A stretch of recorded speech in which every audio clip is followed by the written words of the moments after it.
the chat, because the chat might be open anyway, since I don't think it goes through the same system, and you can just tell people what the problem is, okay? Yeah, that's what I'm doing. Okay, excellent. All right, well, we'll proceed then.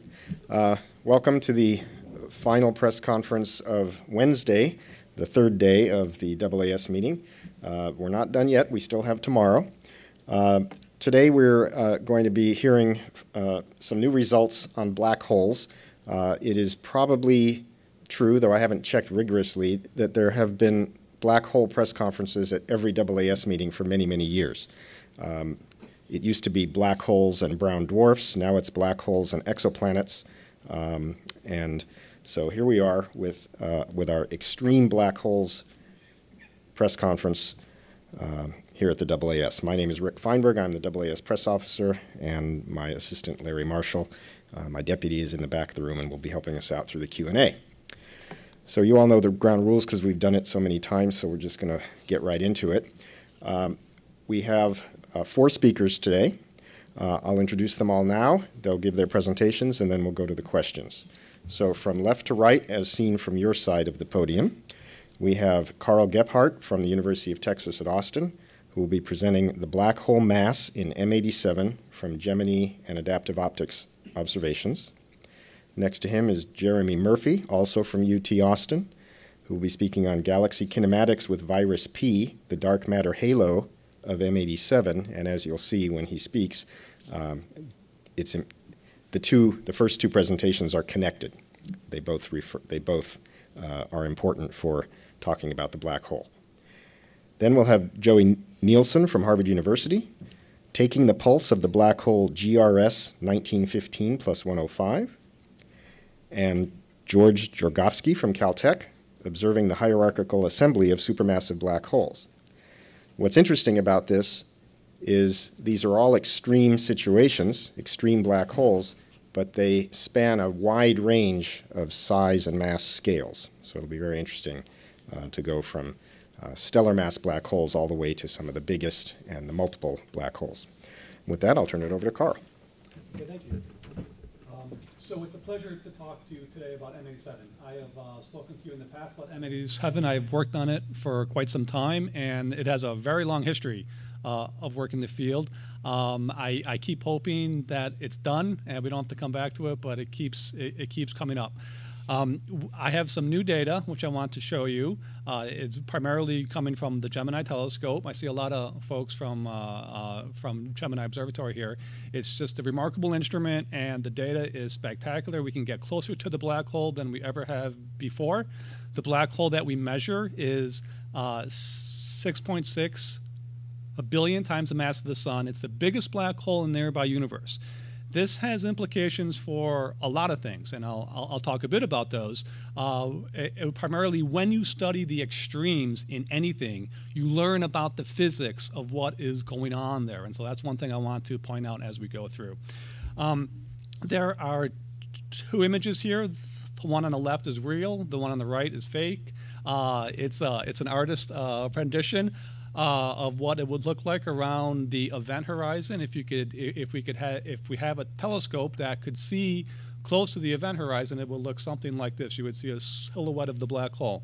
But the one on the right, on the left, is real. That comes from Hubble Space Telescope, and you see this fantastic jet coming out of M87. So it's been known for a long time that there's a black hole in there. And it had been and there's been some estimates of the mass. The mass estimate that we have now is the most accurate that is out there, and it's used a very solid technique. So let me talk a bit about that and its importance. So here's some very basic M87 facts. It's the largest galaxy in the nearby universe, and it also has the largest black hole. It is in terms of our local environment, it is really on top of us. And it is remarkable to have a galaxy of this size and a black hole of this mass so close to us. So we actually occupy a special place in that regard. So being so close to such a massive black hole, it allows us a remarkable chance to study what happens around the black hole. It's about 50 million light years away. That's still quite a distance, but in terms of our universe, in terms of the largest galaxies, it really is in our backyard. Its black hole, as I said, is about 6.6 billion suns. Its event horizon, so just to put it in perspective, which I just thought about this about a few weeks ago, it's about 20 billion kilometers. This is 3 times the size of Pluto's orbit. It's just the event horizon alone, and so I talk about it could swallow our solar system whole if it happened to wander near to us. It's not going to happen, but it's just it's so large. It's one of the best, if not the, it is, I would say, the best candidate we have for future observations of trying to image the event horizon. Why this is important? I mean, it's so critical, and that is we don't know whether black holes are black holes. We've been using the word black hole for a long time, and to actually determine as to whether an object is a black hole, you need to have some type of proof of the event horizon. That's a defining property of the black hole, and that doesn't exist yet. And so having an object where we might be able to image it, I mean, it's one of the most important objects in that regard. It's remarkably important. Okay, the result of the black hole comes from combining this remarkable high spatial resolution of the Gemini telescope and the adaptive optics, so with the large radial observation where we can observe a huge area of the sky from a smaller telescope on the it's a 2.7 meter at McDonald, and Gebhart and Murphy is going to talk about that next. And so, and to get to the science, it's the upper end of the black hole mass distribution that has such significant consequences for many things. Again, whenever you study the extreme is when you begin to learn about the physics of how the black hole has formed. And so I'll talk about that in a bit as well. And what we're finding now is, because this black hole that we measure is so accurate with this technique, this mass has been around for some time. It's been around for a few years so we've had this mass of order of this large. It's the largest now with the current measurement, but it's been suspected for a long time. But the accuracy is dramatically improved. But what it shows us is that we are now able to push to more extreme objects that are farther away. And now we can push the limits because we think we know what it takes now to measure a black hole more accurately. And right now we get such a fantastic mass. Now we're going to, now we think we know what we're doing, and we're going to really try to push to objects that are further away. Okay, so here's a plot that I've shown a few times, and there has been a correlation that has been around for over 10 years now, that the mass of the black hole correlates to a property of the galaxy, and it's the mass of the galaxy, it's how fast the stars move in the galaxy, but just to know that the larger the galaxy, the larger the black hole. That's no big surprise. What is a surprise is that the correlation is extremely tight. And in astronomy, we do not see tight correlations, because, especially when you talk about a galaxy, because galaxies are messy. And so it's very hard to find, when you get a tight correlation, it means something, there's some important underlying physics there. Okay, so here's a cartoon sketch, and let's go to the actual data, which is the plot on the left. And that's the correlation. It's mass against the velocity dispersion of the stars, how fast they're moving. But that's a surrogate for mass of the galaxy. So let me talk about the importance of trying to understand these large black hole masses. Okay, one reason for the correlation between the mass of the black hole and the mass of the galaxy is this process called feedback. That is, as you try to pile more material onto the black hole, and that's how you make its mass larger. So as you pile more material on, it will fight back with winds and jets. So the more material you pile onto this thing, the harder it fights, because you can't get all that material in there, and it has these dramatic winds and jets, and it blows that material off. So you try to push more on, and it blows it off. The more mass you have, the more energetics are coming off the black hole. So if you want to study the physics there, you want to go to these extreme objects because they have the largest effect. And so what we want to do is we want to look at these very massive objects that have these huge energies, and then we can match the energy output coming off the black hole to our physical model, because we can actually see it because it's the most energetic. And so that's one of the ideas here of why we want these large masses. One other thing we're beginning to see is that these large black holes are becoming signposts for the largest binary black holes. We see evidence in M87 in the data set from the Gemini telescope that the black hole mass formed by the merger of two very large black holes. Okay, it's indirect evidence, but if that is the case, this is dramatically important for example, trying to find gravitational waves, because these black holes are very massive and they'll have a huge impact. Another issue is one I love. So quasars, have been around for a long time, and they've tried to measure the masses of the quasars by these indirect techniques. And the masses of many of the quasars are of order 10 billion times the mass of the sun, so even more than what I'm finding in M87. And it's been a long-standing problem as to, okay, we see these very massive black holes early on in the universe. Why don't we see them in our nearby universe? We've absorbed enough of them, and we think the density is high enough that we should see these things. And what the community has always said, well, those people who measure the quasars, they don't know what they're doing. It's a very hard measurement. It's indirect techniques. And now increasing the mass, so the mass that we're getting here for M87 is now so large. And there's a few other galaxies, which I'm not talking about here, that have a very large mass, whereas it's beginning to approach the masses that we get for the quasars, and it's beginning to bridge that gap between these masses in the quasars and the masses that we see nearby. It sets limits for how massive a galaxy you can have and for how fast you can grow a galaxy. That's extremely important for trying to understand how you make a galaxy. And then that bottom one, which I really like, is that it may actually prove that black holes are black holes. So once we're able to image these event horizons, if we can do it. Okay, so how do we do this? It was the Gemini system that did it, where we are using the adaptive optics technique. The advantage here is that it compensates for the small motion in the atmosphere, and it can essentially turn the Gemini telescope into a space-based telescope where you don't have the blurring of the atmosphere. And what that allows you to do is to probe much closer than what you would normally be able to do, probe closer to the black hole. And that's what you want to get a very robust measure of the black holes, to get as close as you possibly can get and measure how fast the stars are moving, and that tells you how massive that black hole is. So if you look at the image on the right, so there is the instrument that we use. It's the NIFS instrument, and you can see its laser beacon coming out the top of the telescope. That acts as a guide star, bounces off the upper atmosphere, it bounces back, and you just stabilize the mirror until that fake star is as small, as tight as it can possibly be, and then you get that in your science data as well. So that's how it works. I want to show you some of the data. It may not mean a lot, but I love this plot. It's one of my favorites. It's the plot over on the left. So this is the one where you get the signature of the black hole. What I'm plotting here is effectively how fast the stars are moving against the distance from the middle of the galaxy. And you see those black points, those are the data coming from the Gemini telescope, and the red points are the data that Jeremy Murphy is going to talk about next. That's coming at larger radii.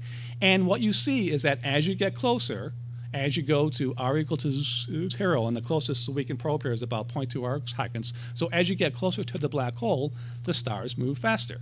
That's not a surprise, but what you do, because it's such a dramatic rise there, it's rising from about 300 kilometers per second is the average speed of the stars, to close to 500 kilometers per second. That's a huge increase. And what you do with that is that's the signature that you use to make a black hole, and you model this, and I'll explain the model in a moment. Okay. And that plot on the right is just to show you the quality of the fit against the black hole mass, where smaller is better, just to show that we're getting 6.6 times 10 to the 9, the solar masses. So what you do is you make a model of the galaxy each time. You try to match it to your data. That's the data on the left, and you see how good the fit is, and that's how you get a black hole mass out. Okay, let me explain very briefly how this works, because this is where it gets very complicated, because what we're doing is we're matching the most sophisticated a telescope in the world in terms of spatial resolution, with the largest area spectrograph in the world from the McDonald telescope, which we're going to talk about, and then you match that to a suite of supercomputers to make these very complicated models of the galaxy. So we are using, the most advanced technology in every point here. So how you make a model of the galaxy? Here's a simple cartoon here. What I'm showing on that top line there is one star, one particular star, how it may orbit in a galaxy. Okay, and we can trace out how a star may orbit. And when we make a model, when we look at a galaxy in terms of observations, that galaxy is made up of, a billion stars. And so we need to, in some sense, know how every star is moving if you want to get an accurate mass. And so what you do, you model a single star, you add another star that's moving on, that is moving in a different way, and you build up this library of how stars can actually orbit, and you match that to your data. It's a remarkably sophisticated and computationally expensive way to measure these galaxies. You make a small change and you make all these orbit libraries again, and then you match that to your data. So what we use is the TACC. It's the Texas Advanced Computing Center at UT Austin, which we have direct access. It's a 5,000 node supercomputer, and this is where we make all of our models for all of our data. It revolutionized how we're actually are modeling these galaxies now, because we have this so very fantastic access. Okay, so here's an image again of the Gemini telescope and the laser pointing out the top. This, without doubt, in my mind, will revolutionize the whole field of the most massive black holes. Okay, this has been an issue because, again, so now I talked about the importance of the most massive black holes, but Hubble Space Telescope has taken the lead in terms of black hole measures, but it can't do the biggest ones. And it's a very simple reason. Because the biggest ones are the rarest objects, and just by a statistical argument, the rarest ones are the furthest away. The farther away you are, how much light you get into your telescope is very faint. So HST is too small of a telescope to try to measure these really massive black holes because they're too far away. So we've struggled at the upper mass end, but this is where the ground-based telescopes, and in particular Gemini Observatory, plays a unique role in studying this all-important regime, and that's the upper mass end. So we are doing that now. We there's a lot of objects in the queue. I see a lot of the black hole-friendly observers at Gemini Observatory. I hope they continue to take these observations. And we know how to do it, and I hope we'll be able to set the limits on the number density of the most massive black holes. That's what we really are getting to scientifically, is just how many they are at a given mass. Right now, M87's black hole is the biggest, but we've only surveyed a relatively small volume in the universe. Now we're able to push out, because of this technology, we are able to push out to much larger.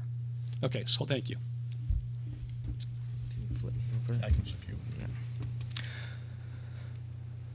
Well, my name is Jeremy Murphy. I'm at UT Austin, and I'm going to talk to you a little bit about the other end of things. Karl was talking to you about the very, very center of M87, and I'm interested in the very, very outer halos. So in this image that you see here, M87 is in the lower left. It's that bright elliptical galaxy. I think I'm allowed to use my pointer. That's it right down there.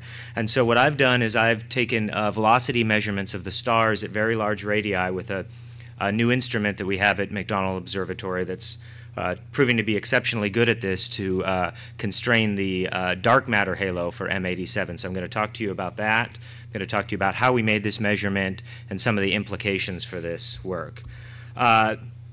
The total enclosed mass, you see the number up there. That's 5.7 trillion solar masses at a radius that's about 1.5 times the size of our own galaxy. If we were able to go out farther, we would measure more mass, so that actually the galaxy is even more massive than that. This is one of the most massive galaxies in the local universe, and as it turns out, it also has, not surprisingly, one of the most massive dark matter halos in the local universe. At that distance, 85% of that mass that you see there is dark matter.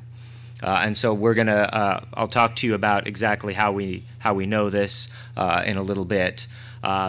This is quite interesting for reasons that I'll get into in a moment. We're getting to a point now with this technology, and it essentially comes from being able to get a long ways from the center of the galaxy. The further out you go, the more the dark matter comes to dominate, but the stellar light that we use to do this measurement is falling off. So it's always been a tricky game in elliptical galaxies to put constraints on dark matter halos at large radii. And so as we get further and further out, we're able to put more and more robust constraints on not just the mass of the galaxy, but also the shape of the dark matter halo, which is something that a lot of people want to do. It helps you constrain cosmology models. There's assumed parameterization for a dark matter halo, essentially what shape the dark matter halo is, and we're getting to the point where we can actually start addressing these questions with this instrument. So this is the instrument here. You see it hanging off the side of the telescope on the upper left. It's a gimbal-mounted spectrograph, and it's fiber-fed.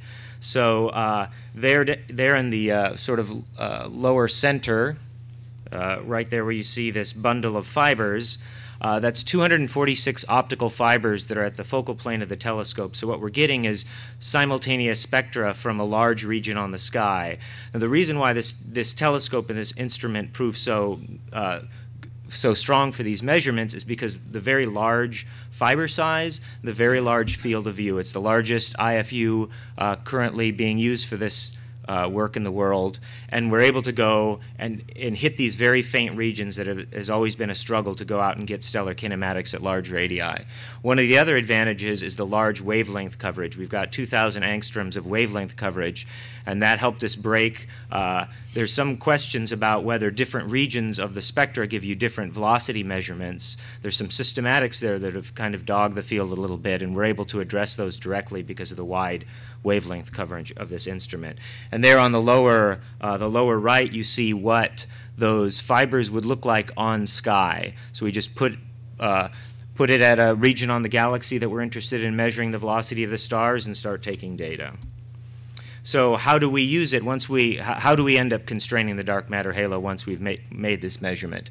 Well, first off, ignore the figure. I'm going to get back to that and sort of blow it up so you can actually read the axes. So don't look at it so closely yet. That's coming. But we take a measure of the velocities of the stars at several different positions on the galaxy. And then as Karl was describing, we make many, many different models where we change how much mass we put into the stars and how much mass we put into the dark matter. And we do this again and again and again until we find one that matches the data very well. And then that's the best dark matter halo parameterization for that galaxy. Now this 10 years ago would take 7 years to do this work that now takes about a week on the Texas Advanced Computing Center. So it really is a leap forward in the amount of work that we can do and the parameter space that we can move through and really get to the bottom of some of these questions. Once the best fit model, as I said, is the one that tells us how much dark matter there is. Now I want to draw your attention to that plot in there that I've now blown up on the bottom. What you're seeing there is that center peak right in the middle is at the center of the galaxy, and what's plotted along the y-axis is the velocity of the stars. And what you'll notice that is as you go further out, the velocity is high in the center and then begins to drop and then rises again.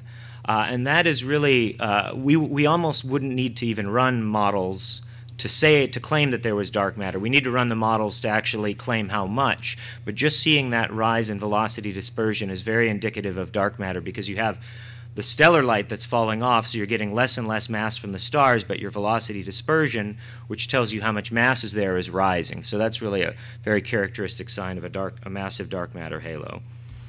Just to put that in perspective, that velocity out in the outer bins is 750,000 miles per hour. It's around the center of the galaxy. So this plot here, along the bottom axis you have radius from the center of the galaxy, and along the y-axis you have total enclosed mass. Now I know there's a lot of lines on this figure, but I'll explain each in turn. So along these green lines here, this is the total enclosed mass that you get from just the star component. And we know that.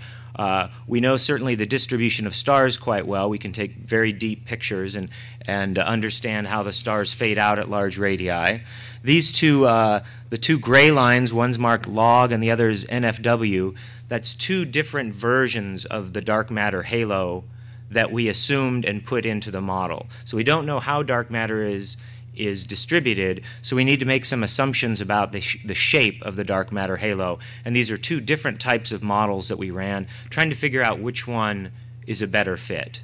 And then the black line that you see, and then there's a red line tucked underneath it, that's total enclosed mass. So if you add the green line to one of the gray lines, you get that black line. And then you'll notice at the very center of the galaxy, at the far lower left, the total enclosed mass doesn't go to 0. That's because of the massive black hole in the center. And so this is, the yellow vertical line is the extent of our kinematic coverage, and this is where we get our 5.7 trillion solar mass estimate for the total enclosed mass of the galaxy at that radius. And again, 85% of that is dark matter. Now that could be, there's some warm gas in there, but we certainly know that most of that is a new type of particle that we just don't understand yet, and there's people at particle accelerators now working on trying to understand what that is. So some of the implications, we really need to understand the extent of the dark matter halo if we're going to constrain the central mass of the black hole, and that's something that I can explain to you later. I won't go into it now. It's a little, it's got some details involved in it. Another question that we really want to get at is what is the shape of these dark matter halos? Cosmological simulations make very clear predictions about the shape of the dark matter halos on galaxy cluster scales all the way down to galaxies. Is that correct? Is that what we're actually finding? We also want to understand how galaxies form, and the dynamical modelings, the results we get from that, give us strong clues about how these galaxies formed, whether they formed through major mergers of two large galaxies coming together, or whether they sort of picked up little bits of mass along the way as they evolved. So these are all questions that we're beginning to address. Now, of course, the next thing we need, what's next, we need a lot more galaxies. So we've done this now for one galaxy and proved the result, and now we've got a large set of galaxies. These are all different galaxies that we have, and the individual virus P pointings we already have in hand. So this is all stuff that you'll be seeing coming off.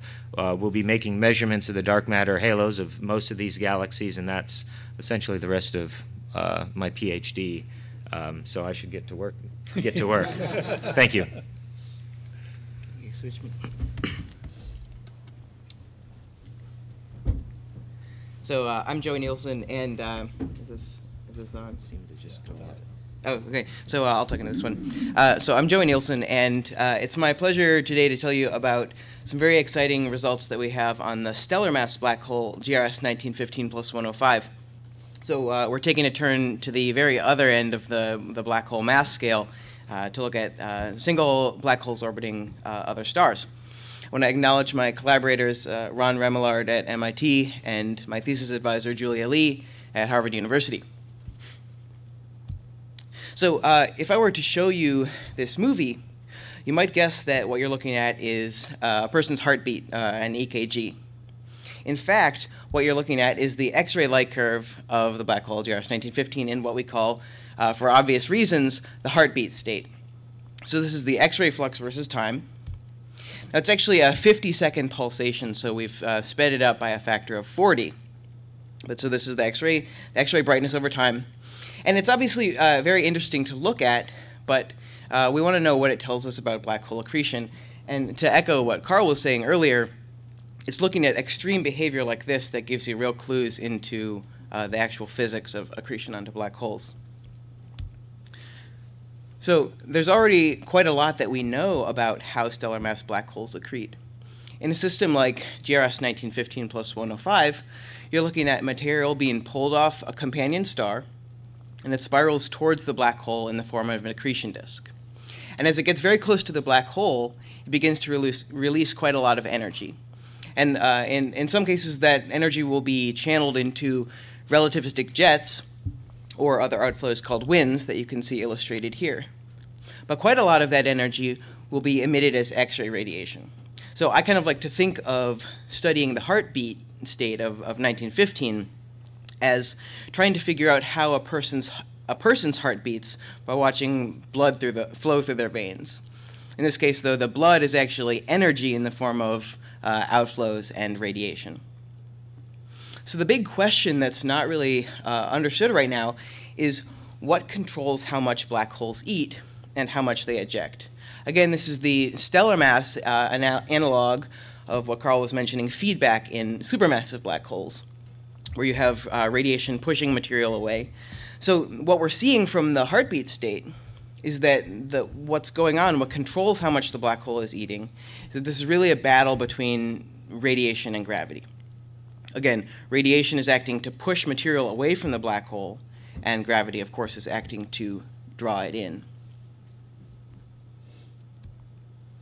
So we have some really excellent tools to track this battle between radiation and gravity around black holes. One is the Chandra X-ray Observatory. And with Chandra, we can use the spectrograph, which has the highest available X-ray energy resolution. And using that energy resolution, we can measure Doppler shifts of gas around the black hole, and that allows us to figure out where the gas is going and how fast it's moving. We can also use the Rossi X-ray Timing Explorer, which is a very large telescope that has 10 microsecond time resolution. And that allows us to measure variability very accurately. And you could imagine that for behavior like the heartbeat, the ability to characterize variations very accurately is crucial. So that's a little background. I'm going to get to the results now. And again, you can ignore the data on the right. I'll show you a little movie first. So the first thing that we did is to use spectra from RxTE to measure the size of the accretion disk. And particularly what I mean when I say the size is the radius of the inner edge. So in the image on the left, you can see the black hole in the center, and the disk, which is the red around it, has a little inner edge. And that's what we're going to try and measure from the X-ray spectrum. Okay? And what you're going to see in the movie is that over time, the inner edge of the accretion disk gets larger and brighter, and then we have a little explosion. And I'll explain that in a minute. Okay, so here's what you see. You see the inner edge of the disk getting larger and larger and brighter until it reaches a maximum, basically, and then explodes. And this is reflected in the data, which is I've plotted on the right. On the top panel, you see the X-ray light curve. This is the heartbeat, the X-ray pulsation itself. On the bottom is the measured radius of the disk at each point. And so there's this interval that I'd like to highlight, where, again, we see the radius growing larger over time. And then it reaches this maximum and then kind of goes crazy, and you see this very bright flash of X-rays. And what I actually want to talk about is the highlighted interval, where we've been able to conclude that it's actually radiation pushing the inner edge of the disk outward. So there's all this material that's trying to fall onto the black hole, but there's so much radiation that it actually gets forced away from the black hole. So this is actually not the only influence that radiation has on material trying to get onto the black hole.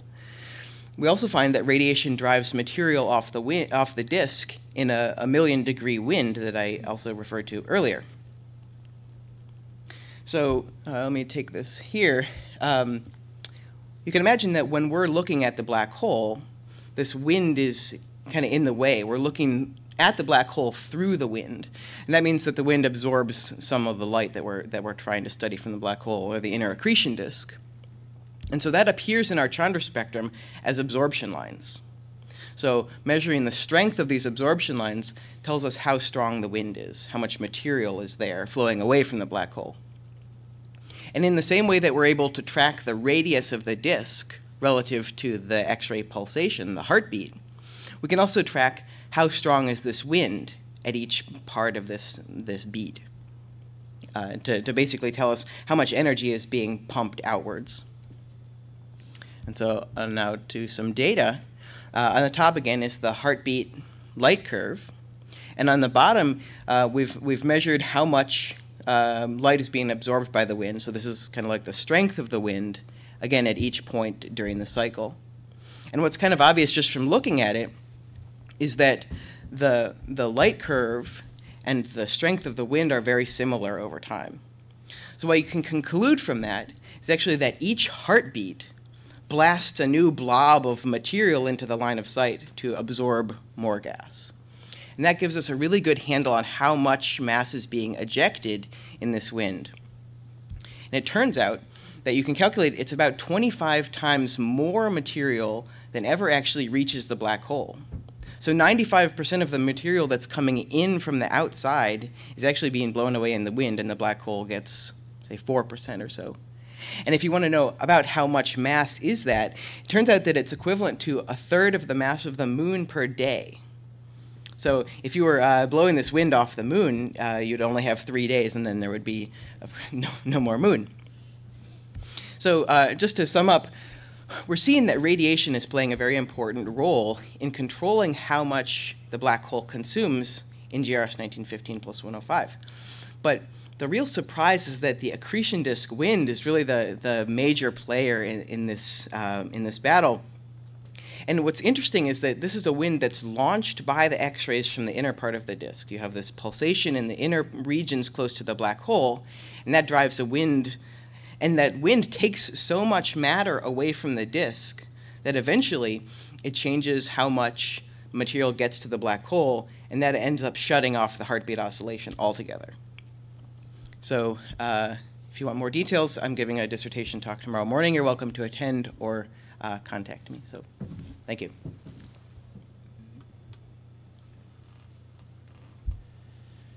Well, good afternoon. I'm George Dragowski from Caltech, and the person who should be sitting here is Kai Fu, who did most of the hard work. So behind this awkward title is what I think is a very nice little discovery. And this is what this is all about. As you probably know, the structure in the universe is assembled through a hierarchy of mergers of bits and pieces into ever larger galaxies. And now we know that essentially every large galaxy has a giant black hole in its middle. Ours has a 3 or 4 million solar mass black hole. We've heard about a few billion solar mass black hole in M87. So as the galaxies merge, so will their black holes, and they'll get assembled into ever bigger ones. Once they do this, they will emit bursts of gravitational wave radiations, and that's supposed to be the single most important source of gravitational waves that's expected to be seen by instruments such as LIGO and the spacecraft LISA if it ever flies. This is all part of the overall evolution of structure of the universe and galaxies and their black holes and active nuclei, so we'd like to understand better this process as well as the progenitor population that leads to the burst of gravitational waves. You'll see at the bottom of my slides there is a URL where you can pick all the pictures, copies of my slides, link to the press release in the paper. Okay, so what we did is to find a population of close pairs of ostensibly merging black holes about 100 times closer than those that we've seen before. We have seen pairs before illuminated as active galactic nuclei, those so-called binary quasars.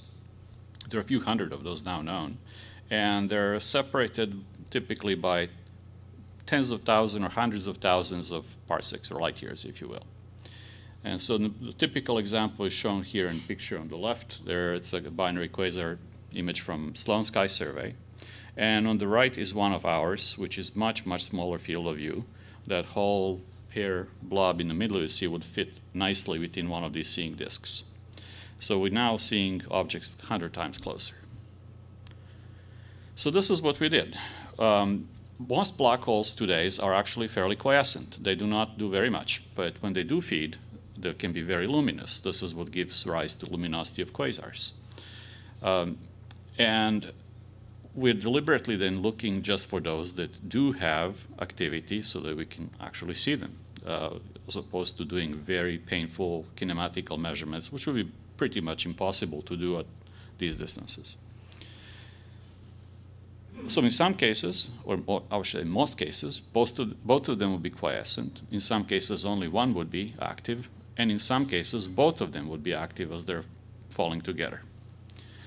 Now, the way we selected our sample is to look at spectra of active galactic nuclei from Sloan Sky Survey. And we looked for those which had split pairs of narrow emission lines, which are very common in quasars and active galaxies.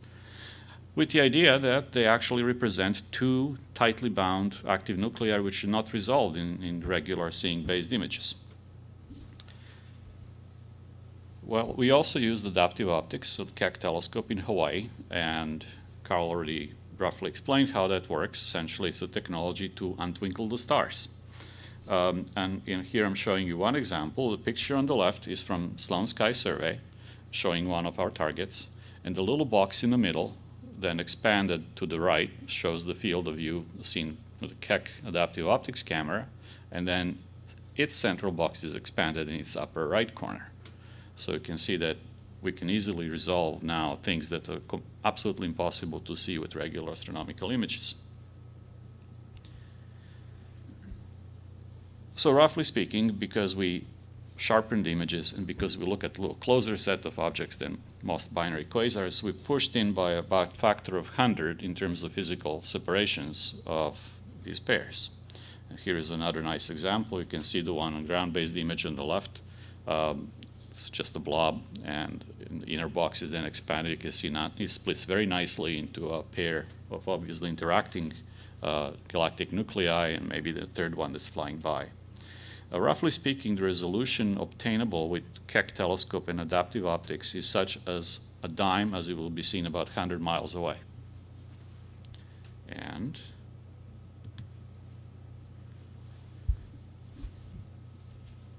here are some examples. This is roughly half of those that we find. We targeted 50 of these, and we found resolved pairs in about 1/3 of them.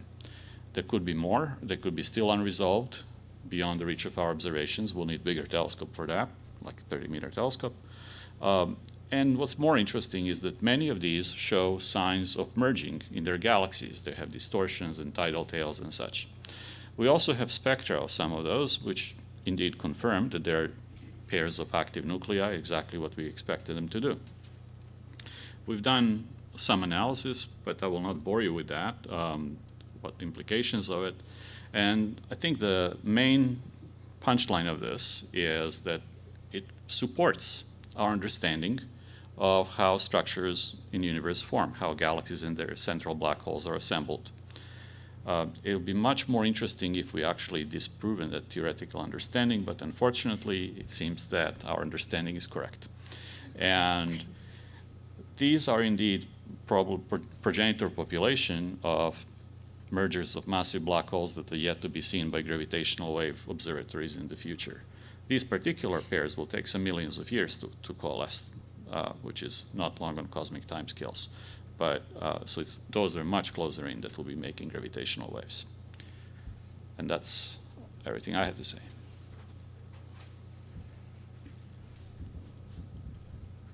All right, well, thank you very much. We've seen black holes on a wide range of size scales, mass scales, and distance scales. So a lot of interesting extremes. We'll now throw it open for questions from the floor. Let's see, we need a roving mic. Thank you.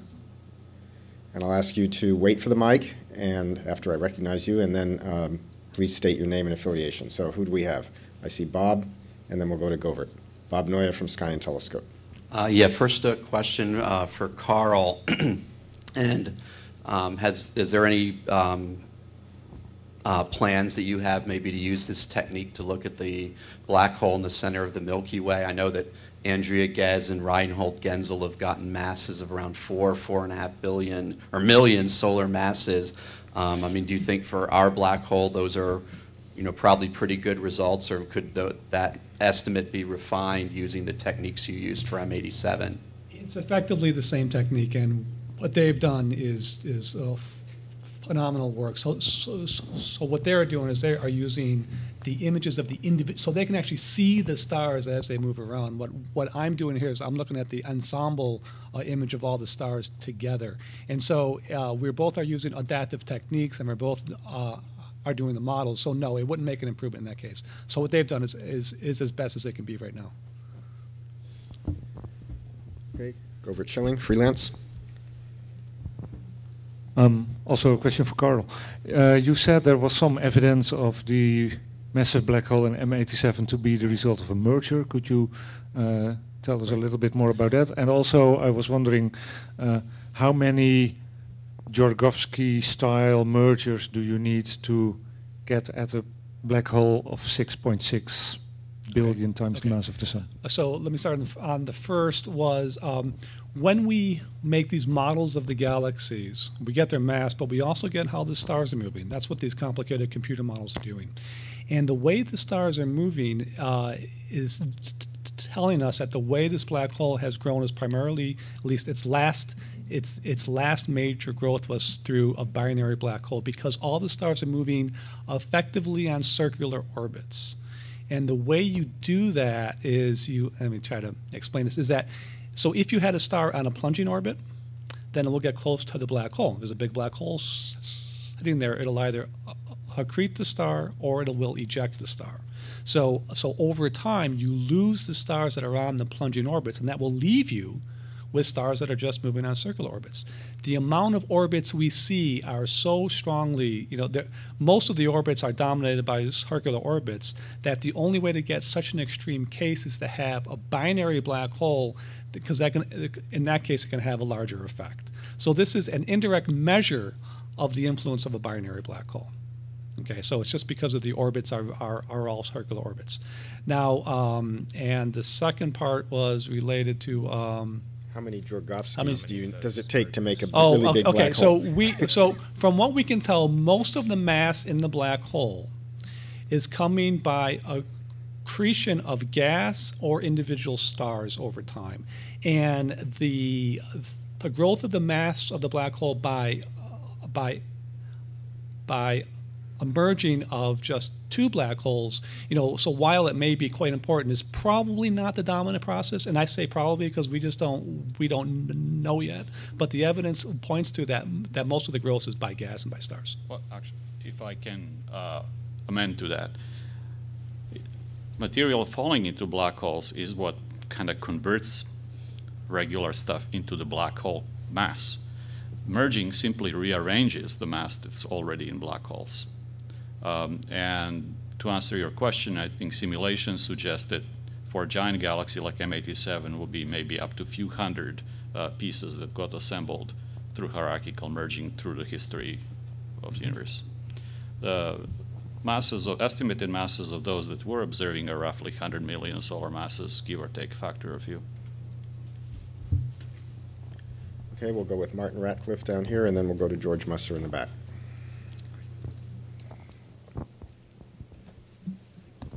I have two quick questions. One for Karl. What's the angular size of the black hole in M87, and is it within range for detecting using ALMA? Using the, So that's the point. The event horizon for the black hole in M87 is about 10 milliarc seconds. It is not in. It's not in the range of ALMA, but there are planned observations in the submillimeter where you use a whole Earth submillimeter telescope. You take the submillimeter telescopes around the world and you connect them by an interferometric technique. And in that case, and that's what I was talking about, being able to image the event horizon, we should be able to image the event horizon, at least the shadow of the event horizon on the background gas. So with that telescope. Okay, and then for Jeremy, you indicated dark matter halos. You might be able to detect the distortion in the non-spherical halos, like the NFW halos that are predicted in the models. But your observations seem to indicate you're looking at just like indicating a spherical halo there. How are you getting that out of your? Yeah, the way that I plotted that data is a little deceptive. I didn't go into the color coding on that data, but we do have data, two-dimensional data on that galaxy. Now we're still a ways from really getting into the nuts and bolts of exactly how the mass is distributed around these galaxies. The kind of the block in that pursuit right now is really computational time. Right now we run dynamical models that have 3 or 4 free parameters, one for the stars, one for the black hole, and maybe 2 for some parameterization for the dark matter halo. And that's just assuming some functional form that we get from, that's motivated perhaps by simulations. it's going to be a little while, and I mean, I guess that's John Jardell's thesis work, is trying to break that parameterization and start to really constrain the mass as a function of radius for dark matter without a parameterization, so we can really start to map out how the dark matter is distributed around these. So that's something that's coming, but it's going to be very computationally expensive. Okay, George Mussler from Scientific American, and then we'll come forward for Steve Marin. Hi, this is a question for Joey, actually. I'm trying to get a handle on the kind of glugging effect you're seeing in the system, and there were a couple aspects of it I didn't quite follow. Sure. First is, how is Rossi getting at the inner edge, and how do you know you're seeing the inner edge as opposed to something else in that disk? So can I flip here? I must have missed something. So I didn't actually go into that, so you didn't miss anything. One of the so what we see with RXTE is basically a black body spectrum from the accretion disk. So the accretion disk, as this material falls towards the black hole, it gets hot and emits thermal radiation. And so by measuring the shape of the thermal radiation, we can figure out exactly how hot it is at the center, and basically the amount of flux that we get from the disk tells us about how big it is at the center. So that's, I think that some of the other folks who work on this disk modeling like to use the analogy that if you know the radius of a star and its temperature, and you have a measurement of the flux, you can figure out how bright it is. This is how they do the Hubble diagrams. So this is kind of the analogy what we're doing here, except that the light's coming from a disk shape rather than a sphere. So it's kind of analogous there, if that. So if I'm understanding, the light coming from that disk is only explained if there's a hole in the middle of the disk. Right, so there's a hole in the middle of the disk, and it doesn't, and that's actually predicted by general relativity, that there's a radius where, inside of which material can't stably orbit the black hole. So you should expect that on some level, material will get down to this radius, which is called the innermost stable circular orbit. And at that point, this material can't orbit the black hole anymore, so it should plunge in very rapidly right after that. And so our smallest radii that get down to about 20 or 30 kilometers, that's right about at the event horizon of the black hole. The other thing I'm not sure I grasp is the winds that are seen by Chandra, how they relate to this kind of breathing you were seeing of the hole. Okay. So the wind is actually produced very far from the black hole. So what we see is that all of these X-rays come from the accretion disk very close to the black hole, and they travel out and they heat the accretion disk. And so the disk far from the black hole gets very hot, and so material kind of evaporates off the disk like steam. Except that in this case, the mass of the steam is something like 25 times the mass of the disk. So it's you have an entire lake boiling off because of this little light bulb at the center. So that's kind of the idea. And finally, I don't want to take any more time. Can you just walk through like ABCD? What's giving you that heartbeat? Sure. Yeah, this is something that I didn't really get into. The idea is that so much material is falling onto the black hole that that the radiation itself actually starts to change the way that the material falls towards the black hole. And what that does is basically drives a wave of material in. And so it ends up being cyclic, and that's why you get this pulsation every 50 seconds. So the material starts to fall onto the black hole, and it starts to get brighter. And the radiation, then what you see is that the radiation starts to push this inner edge of the disk outwards. And eventually, when we get to this little maximum right before the big X-ray pulse, when it reaches about 100 kilometers or so, 110 kilometers, the disk luminosity reaches the Eddington limit. So the Eddington limit is the maximum luminosity that you can get from accretion. And once you reach that limit, radiation can't hold matter away from the black hole anymore. There's nothing else that it can do. So you have this catastrophic infall, and that releases a lot of energy, and so you see this very bright X-ray pulse. And then it calms down, and you see the cycle begin again. For the physicists here, this is a sort of relaxation oscillator? That's right. It's a thermal viscous instability. But yes, that's kind of right. Would you guys take that offline, please? For the physicists. Right. We'll come down to Steve Marin, and then we'll go right next door to Rick Lovett. It's for Jeremy. and was also alluded to by previous question, you're looking to see what the shape of the dark matter halo may be to test it against models. What will that tell us? Just who had a better model, or might it tell us dark matter is axions or some other particle? Or what can we learn if you identify which model, if any, fits your contours? Well, I don't know which one. Yeah, go ahead. They'll turn it on. The kind of current state of affairs in cosmology is that there are certain parameterizations for dark halos that fit very well on large scales, like galaxy clusters. So galaxy clusters, you've got 1,000 galaxies or so in the big ones, and we can measure the dark matter halos of those, and they fit what's called an NFW halo quite well. When we get down to the scales of galaxies, that seems to be true in certain cases and not be true in others. I don't really know I wouldn't sit here and make claims about whether if we find that it's a log halo or an NFW halo that is going to impact cosmology in a big way. I mean, my suspicion is that they're rather clumpy and bumpy in a similar fashion to galaxies. I mean, galaxies are very unique. Why shouldn't the dark matter halos be?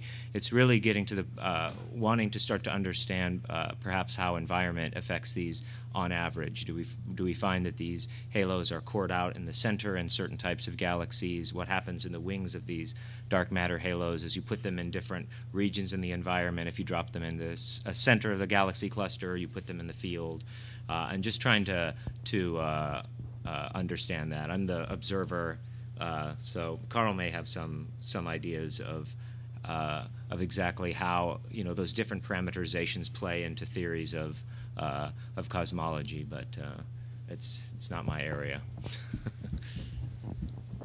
So one thing that had been a big motivator in the past was trying to see if dark matter is self-interacting, if it can collide with itself and fall into the middle of the galaxy, and that would have a different shape. That kind of has gone away, but it's that type of science. Right now, the theorists basically have a free ride for what the dark matter is doing because there's not a lot of constraints on the observational end. And so I don't know, it's hard to answer the question because there's no really compelling theory right now just because it hasn't been tested. And so our goal is to set the observational constraints, and then we'll come back and tell the theorists what the universe is actually doing. Okay, I know George has to leave, so we're going to take one more question from Rick, and then anybody else who wants to ask questions can come forward. Okay, this one's for Joseph. Two questions. One is, how long, what's the residence time of material in that disk? How quickly, from the time it gets ripped off into it, does it go either blown off in the wind or inside? So the disk is really big. So let me say that if the wind wasn't there, it would stay it would take about a few weeks to a month to get from the outer edge of the disk that you actually see here all the way down to the black hole. Some of that material will actually spend all that whole time in the disk. Some of the stuff that's leaving in the wind would be there for maybe a week. Okay, and my second question is, when you showed the heartbeat diagram, there's a distinct double peak in all of those, and yes. You didn't mention that. And I did blur over that. So I can show it here. The first peak is the peak that we believe is related directly to material falling towards the black hole, this big plunge, this rush inwards. And what we think is happening, and we're still ironing out the details, so anything I say here would be preliminary.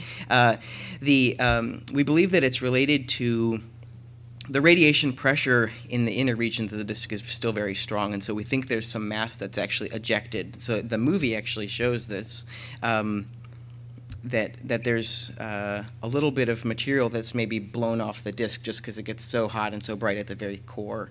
And so we think that the second X-ray pulse that we see there is actually related to the ejection of material from the disk, but the precise details we're still ironing out. Okay, well, we're running out of time, so I'd like to, I'm sorry. Some from the web. Oh, I didn't even know they were hearing. Well, go ahead, we'll take one. George, if you have to get up and go, just go ahead and get up and go. But okay, this actually is for George from Bob. Never mind, stay put. And I suspect you can answer it quickly. These binary pairs that you're talking about, What's the ranges of distances you see between them?